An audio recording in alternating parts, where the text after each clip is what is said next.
um absurdo, é até muito triste a gente ter que vir a público dizer que o servidor vai ser obrigado a judicializar os seus direitos, né?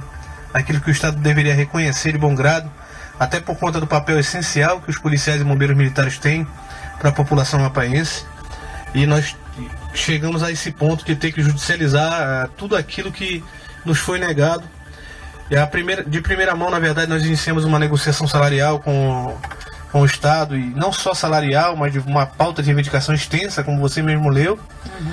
E fizemos um acordo com o Executivo Estadual. Os senhores estiveram aqui ainda, né? Um pouco antes, exatamente. Anunciando. Não avançou, Tenente? Nós tivemos a promessa, mas infelizmente nada do que foi prometido foi cumprido, né? Por exemplo, nós tínhamos... fizemos um acordo de R$ 450 na etapa de alimentação, aquém do que foi dado, por exemplo, à Polícia Civil, com o compromisso do Executivo de encaminhar uma tabela remuneratória diferenciada para a Assembleia Legislativa, aos modos que foi feito com a Polícia Civil ainda em 2006, né? Que são a questão das progressões, que nós militares não temos progressão, nós só temos promoção. Então, nós temos, por exemplo, policiais militares com 20 anos de serviço que ganham a mesma coisa que um militar que acabou de ingressou ontem. Então essa era uma das demandas da categoria. Esse acordo foi feito, o Estado ficou de encaminhar esse projeto para a Assembleia Legislativa até setembro, e infelizmente só nomeou a comissão para iniciar os trabalhos no dia 29 de setembro, em virtude da nossa Assembleia Geral, que seria realizada no dia 30, com digamos assim, um cala-boca, né? Olha, a gente está te dando pelo menos isso aqui. Acordamos também o pagamento das ajudas de custos, diárias, de traslado de bagagem dos companheiros do interior do Estado. Temos milhões de reais aí atrasados de pagamento.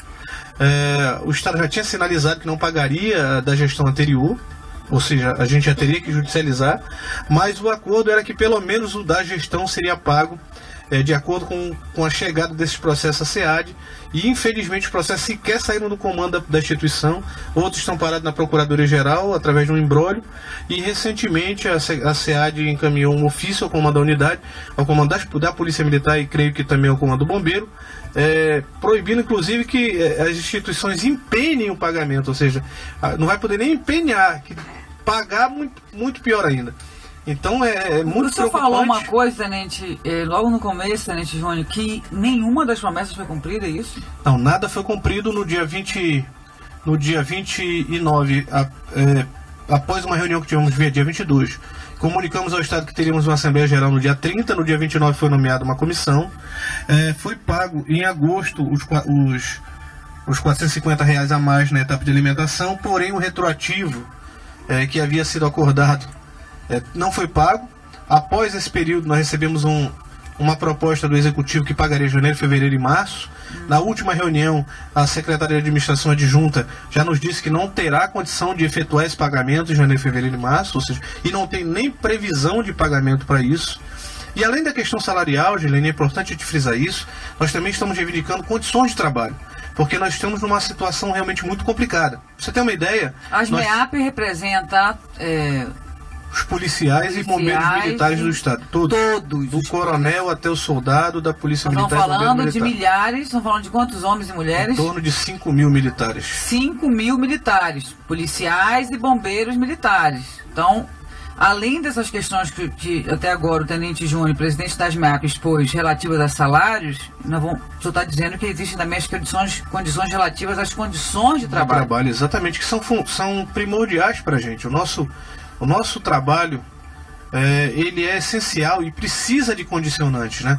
Não tem como o militar atender, por exemplo, o Corpo de Bombeiros atender um acidente sem ambulância.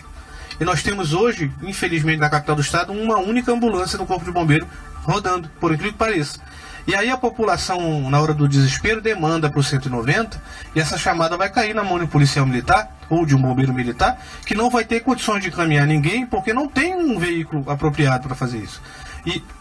Por outro lado, o reflexo dessa falta de estrutura não recai contra o Estado, recai contra a categoria. E contra a própria sociedade. Exatamente, né? Porque quem é visto como preguiçoso, como até muitas vezes, como eu já ouvi, ser chamado de vadio, tem pouco interesse em atender a sociedade, somos nós a categoria. Quando na verdade a gente não vai porque não tem estrutura. Nenhum militar vai sair de casa para ficar no quartel parado sem fazer nada. Ninguém deseja isso. Mas nós precisamos ter as condições mínimas para trabalho. Imagina, pra você ter uma ideia, o equipamento de proteção individual do bombeiro, que é um fardamento que é obrigatório e o Estado deveria fornecer, que protege a integridade física desse servidor, há 3 anos e meio não é pago no bombeiro. E deveria ser anual. Então nós temos companheiros comprando esse material para poder exercer há mais de 3 anos, né, mas 3 anos e meio, quase 4 anos. Não é pago. Então são situações que a gente precisa... O militar fica com umas certas limitações até para reivindicar, né? Não pode nesse... isso que é muito difícil. Né, Tenente Machado? Boa noite. Um prazer tê-lo aqui conosco. Obrigado, Gilene, pelo espaço. De fato, a situação é preocupante. Imagina uma capa de aproximação, que é aquele material próprio para o militar chegar o mais próximo do fogo possível. O bombeiro tem um conjunto para cada militar do serviço. Ou seja, aquele militar, se tiver um incêndio que demore muito, o militar vai estar usando, o outro vai chegar para o serviço, ele vai tirar aquela capa molhada de suor, de tudo, e vai passar para o outro companheiro. Não tem uma reposição. Isso nós falamos na mesa de negociação. E esses equipamentos são muito caros, representam uma despesa muito alta para o Estado, só para a gente entender, porque são equipamentos de uso obrigatório, né, de proteção individual, que deveria ter aos montes, não pode faltar, né? Igual colete, igual a pistola, igual a munição, quer dizer... Com certeza. Ele tem um custo, eu não digo que é caro, pelo uso dele, pela função dele, ele é irrisório, próximo a uma queimadura grave ou a perda de uma vida. Para a gente entender por que falta isso. Qual que é a dificuldade de prever no orçamento da corporação ter esses equipamentos? Outros estados, Gilene, estão fazendo o seguinte, estão comprando um para cada militar, ou seja, ele já vai de casa com dele, higienizado, pronto para o serviço, e se tiver alguma coisa, um incêndio maior que ele seja chamado, ele já vem pronto para aquilo. Não vai esperar ter no quartel. Que é o que está acontecendo hoje. Infelizmente a gente está... É um exemplo, né, que foi colocado... Apenas um exemplo. Nós temos, por exemplo, pra você ter uma ideia, Gilene, na Batalhão de Rádio Patrulha, hoje nós teríamos 6 viaturas rodando. 2 foram recolhidas pela locadora por conta de questão de pagamento. E das 4 que estão rodando, as 4 tem problema de parte elétrica, problema de giroflex que não funciona, sistema de rádio que não está funcionando adequadamente, e é fundamental para o serviço policial e bombeiro militar, principalmente. Sem comunicação fica muito difícil a gente conseguir atender o atendimento de ocorrências, e quem é policial e as pessoas que militam nesse meio sabem o quanto é fundamental a comunicação. No interior do estado nós temos problema de viaturas, temos problema de quartéis em péssimas condições, sem nenhuma estrutura. Então a crise ela é generalizada. O que nós queremos é pelo menos que o Estado se sensibilize e atenda minimamente para nos dar as condições de desempenhar um papel, digamos assim, o nosso métier da melhor com a mínima condição necessária para trabalhar. Não vou nem dizer com a mais adequada, porque isso aí está realmente muito longe da nossa realidade. Os senhores compreendem que hoje, né, inclusive o governo acabou de chegar nos e-mails dos jornalistas, que amanhã o governo vai anunciar um pacote de contenção da crise, né, um pacote de enfrentamento da crise, que segundo o governo poderá economizar quanto, Lilian? 166 milhões, a previsão do Estado. Vamos acompanhar amanhã o detalhamento desse pacote de enfrentamento da crise que o Estado vai apresentar. Com isso, evidentemente que todos, imagino que sejam suspensas qualquer possibilidade de reajuste, de aumento de qualquer coisa. Agora, isso parece que já foi colocado claramente, né? Sim, com certeza. Por isso a decisão de se judicializar, já que nós não vamos ter os nossos direitos reconhecidos, digamos assim, de bom grado pelo Estado, a única solução que nos resta é a judicialização. Importante frisar, nós temos problema de toda a ordem. Estou falando de material, já falei na questão salarial, mas nós temos, por exemplo, a sobrecarga de trabalho. Hoje nós temos uma população no estado do Amapá em torno de 700 mil habitantes e nós temos militares insuficientes para atender essa demanda. E o que acontece? Se tenta cobrir tudo de uma vez só, e se sobrecarrega o servidor. Nós temos uma carga horária que é lei de 160 horas mês, mas que não é cumprida. E o que excede as 160 horas, que é comum em todos os batalhões, e mais comum ainda no interior do estado, nós não recebemos hora extra. O militar trabalha literalmente de graça. Então a Expofeira agora, por exemplo, vai gerar para o militar uma sobrecarga de trabalho, uma hora extra excessiva e que provavelmente não, que com certeza nós não vamos receber nada para estar lá. Então isso dificulta, isso gera um descontentamento muito grande no seio da categoria, porque é importante dizer, e é importante sempre frisar isso, Eugênio, nós somos cidadãos brasileiros, somos eleitores e somos pais e mães de família e precisamos ser reconhecidos como até a nossa cidadania reconhecida. É muito difícil você ter um direito e não conseguir acessar. Nós temos direito à hora extra, não recebemos, insalubridade não recebemos, adicional noturno nem se fala, militar não tem direito, a gente não recebe, não temos direito à greve, não temos direito à manifestação pública, estabilidade sindical, nós também não temos direito.